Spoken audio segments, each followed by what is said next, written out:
Assalamualaikum warahmatullahi wabarakatuh. Perkenalkan, nama saya Najmi Fahrina. Saya adalah anggota pelatihan dasar CPNS golongan 3 tahun 2021, angkatan 15 kelompok 2. Pada kesempatan kali ini saya akan memberikan presentasi mengenai learning journal nilai-nilai dasar PNS akuntabilitas. Yang pertama adalah pengertian akuntabilitas. Akuntabilitas adalah kata yang sering kita dengar dan sering disamakan dengan responsibilitas atau tanggung jawab. Namun, pada dasarnya, kedua konsep tersebut memiliki arti yang berbeda. Responsibilitas adalah kewajiban untuk bertanggung jawab, sedangkan akuntabilitas adalah kewajiban pertanggungjawaban yang harus dicapai. Akuntabilitas merupakan kewajiban pertanggungjawaban yang harus dicapai PNS, di mana hal ini merujuk kepada kewajiban setiap individu, kelompok, atau institusi untuk memenuhi tanggung jawab yang menjadi amanahnya, yaitu menjamin terwujudnya nilai-nilai publik. Adapun nilai-nilai publik akuntabilitas yang harus dimiliki seorang PNS adalah sebagai berikut. Mampu mengambil pilihan yang tepat dan benar ketika terjadi konflik kepentingan publik dengan kepentingan sektor, kelompok, dan pribadi. Memiliki pemahaman dan kesadaran untuk menghindari dan mencegah keterlibatan PNS dalam politik praktis. Memperlakukan warga negara secara sama dan adil dalam penyelenggaraan pemerintahan dan pelayanan publik. Menunjukkan sikap dan perilaku yang konsisten dan dapat diandalkan sebagai penyelenggara pemerintahan. Aspek-aspek akuntabilitas. Akuntabilitas terdiri dari beberapa aspek, yaitu yang pertama, akuntabilitas adalah sebuah hubungan. Hubungan yang dimaksud adalah hubungan dua pihak antara individu, kelompok, institusi dengan negara dan masyarakat. Memberi kewenangan, bertanggung jawab, memberikan arahan yang memadai, bimbingan, dan mengalokasikan sumber daya sesuai dengan tugas dan fungsinya. Yang kedua, yaitu akuntabilitas berorientasi pada hasil. Hasil yang diharapkan dari akuntabilitas adalah perilaku aparat pemerintah yang bertanggung jawab, adil, dan inovatif. Kemudian yang selanjutnya adalah akuntabilitas membutuhkan adanya laporan. Laporan kinerja adalah perwujudan dari akuntabilitas. Dengan memberikan laporan kinerja berarti mampu menjelaskan terhadap tindakan dan hasil yang telah dicapai, serta mampu memberikan bukti nyata dari hasil dan proses yang telah dilakukan. Yang keempat, yaitu akuntabilitas memerlukan konsekuensi. Konsekuensi tersebut berupa penghargaan atau sanksi. Dan yang terakhir, akuntabilitas memperbaiki kinerja. Tujuan utama dari akuntabilitas adalah untuk memperbaiki kinerja PNS dalam memberikan pelayanan kepada masyarakat. Selanjutnya, yaitu 3 fungsi utama akuntabilitas publik. Peran demokratis untuk menyediakan kontrol demokratis. Kemudian peran konstitusional untuk mencegah korupsi dan penyalahgunaan kekuasaan, dan yang terakhir peran belajar untuk meningkatkan efisiensi dan efektivitas. Akuntabilitas publik terdiri atas 2 macam, yaitu akuntabilitas vertikal dan akuntabilitas horizontal.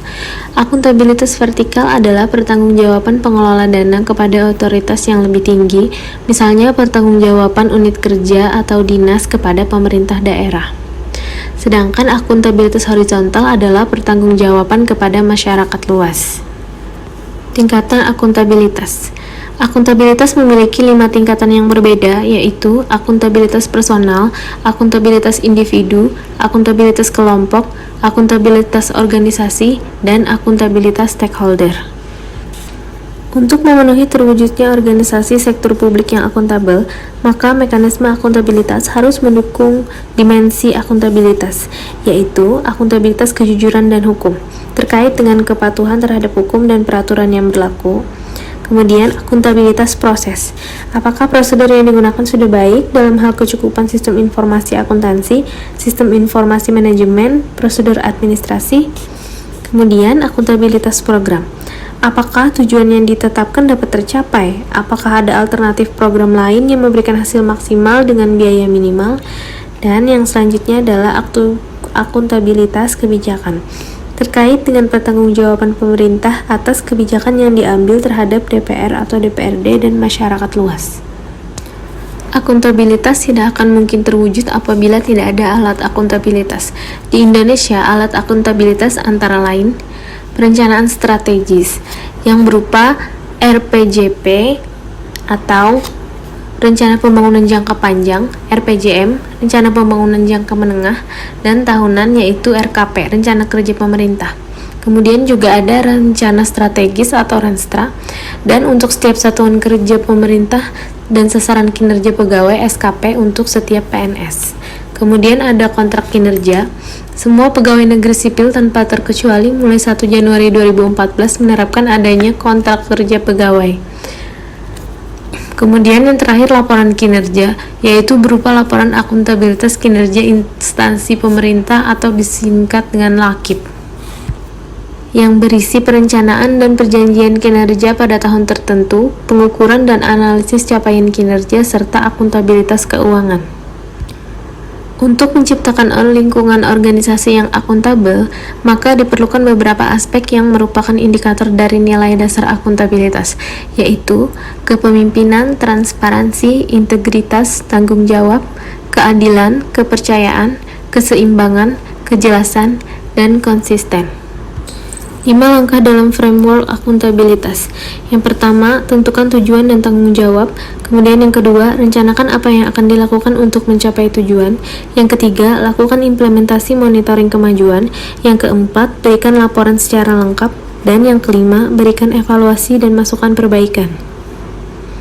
Penerapan sebagai PNS yang akuntabel, contohnya melayani pemerintah setiap hari dengan tepat waktu, memberikan masukan informasi dan kebijakan, tidak mengungkapkan informasi resmi atau dokumen yang diperoleh selain seperti yang dipersyaratkan oleh hukum atau otoritas yang diberikan, tidak melakukan penipuan atau korupsi yang menyebabkan kerugian keuangan untuk setiap orang atau institusinya, tidak menggunakan waktu kantor atau sumber daya untuk pekerjaan partai politik atau keuntungan pribadi atau keuangan, memberikan informasi secara benar dan tidak menyesatkan kepada pihak lain yang memerlukan informasi terkait kepentingan kedinasan, dan memastikan kepentingan pribadi tidak bertentangan dengan kemampuan melaksanakan tugas resmi dan tidak memihak. Contoh penerapan sebagai PNS yang akuntabel pada bagian pengadaan barang jasa Sekretariat Daerah Tapin diantaranya: 1. Melaksanakan proses pengadaan barang jasa diumumkan secara luas dan diketahui umum melalui SPSE.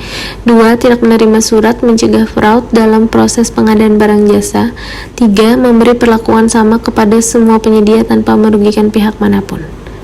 Terima kasih. Wassalamualaikum warahmatullahi wabarakatuh.